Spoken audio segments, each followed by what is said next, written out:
Bien, Sylvie Guillaume, bonjour. Vous êtes numéro 2 sur la liste de Vincent Payon. Vous êtes ce soir en meeting à Lyon. On vous remercie de nous recevoir. Est-ce que vous pouvez nous parler un petit peu de Vincent Payon déjà et puis de votre équipe? C'est à la fois quelqu'un qui est intriguant et c'est aussi quelqu'un d'extrêmement actif sur le terrain. Il a vraiment labouré les 16 départements et c'est quelqu'un, je trouve, très attentif aux gens. Donc voilà, sous des dehors d'un grand intellectuel qu'il est, il est aussi un homme de terrain. Oui, il est finalement content d'être dans la région. Donc. Il est très content, je crois. D'accord. Et nous aussi. Ok, le reste de votre équipe est composé de gens qui viennent d'un peu partout, comme vous le voyez derrière. Mais je crois une équipe assez cohérente, très diversifiée, mais en même temps très active sur le terrain aussi. Alors justement, le terrain, est-ce que vous pouvez nous en parler? Vous en faites beaucoup depuis quelques temps. Vous avez encore quelques actions en cours. Vous pouvez nous expliquer un petit peu ce que vous avez fait jusque-là? Il faut savoir d'abord qu'on a commencé il y a 3 mois de cela. Donc c'est vrai que ça fait maintenant une campagne qui n'est pas très longue, mais qui a commencé bien avant les débuts de la campagne officielle. Et c'est vrai qu'on a privilégié, je dirais, 2 axes. Être effectivement des vrais défenseurs de l'Europe et exposer notre programme, et en même temps être dans une campagne de proximité. On ne va pas dire que les gens ne sont pas intéressés, qu'ils ne comprennent pas l'Europe, qu'ils ne voient pas ce que ça va changer dans leur quotidien. Vous avez l'air de nous dire qu'au contraire, quand vous rencontrez les gens, ils ont l'air intéressés par le sujet européen. Oui, alors je ne dis pas que c'est facile. C'est vrai qu'on a quelquefois quelques obstacles à entrer en communication avec les gens. Mais sincèrement, nous qui avons fait beaucoup de réunions publiques, beaucoup de marchés, beaucoup de diffusion de tracts, on a fait beaucoup de visites d'entreprises et rencontré beaucoup d'associations. Donc on s'est donné les moyens d'entrer réellement en contact et de se soumettre aux questions, d'essayer d'apporter justement des informations.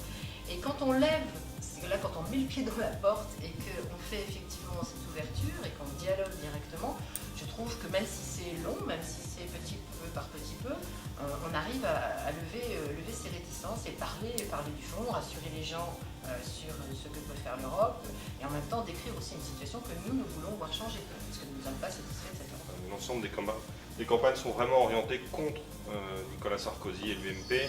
Et qu'il y a vraiment un manque de propositions. Vous pensez vraiment être au-dessus des autres en la matière? Le président de la République et son parti ont donné le là.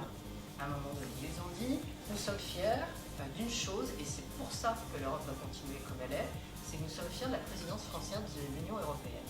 En connaissance, le président de l'Union européenne à ce moment-là était Nicolas Sarkozy. Donc l'idée générale, c'est rien ne bouge et ça s'est très bien passé, il n'y a pas eu de soucis. Donc à un moment donné, c'est vrai qu'il y a eu une incarnation contre Nicolas Sarkozy. Alors quand on est incarné dans quelque chose, on doit aussi s'attendre à recevoir des critiques. Qu'est-ce que vous pensez du score et enfin, de la poussée entre guillemets du modèle, un discours assez libéral quand on les entend sur certaines radios, et puis qui attire aussi, qui essaye d'attirer des électeurs de gauche et notamment du Parti Socialiste? Comment il se situe? Qu'est-ce que vous pensez de tout ça? Si vous avez la réponse à cette question de où se situe le modèle, rappelez-moi pour me dire précisément si vous avez des meilleures investigations que moi. La réalité, c'est ce que vous décrivez, c'est-à-dire un parti qui est entre deux. Rapidement, on a juste une ou deux questions. Les directeurs de campagne de droite, là. Voilà. Vous avez de belles chaussures, remarquez, je vais m'acheter les mêmes. Comment se passe la campagne en général et cette fin de campagne en particulier? Écoutez, nous on a fait le choix de faire une très grosse campagne très tôt et une campagne très intense, parce que la région est, vous le savez, très grande. Pour tout ce qui concerne les socialistes, on dispose de réseaux absolument considérables, des plusieurs régions, des conseils généraux, maires des grandes villes. Une campagne qui se passe bien, qui est difficile. Les européennes étaient difficiles au plan national, parce qu'il y avait une espèce de chape de plomb sur cette campagne. Mais nous, on a fait notre petit chemin. Alors quand vous dites que cette campagne est difficile, qu'est-ce qui est difficile? C'est d'intéresser les gens?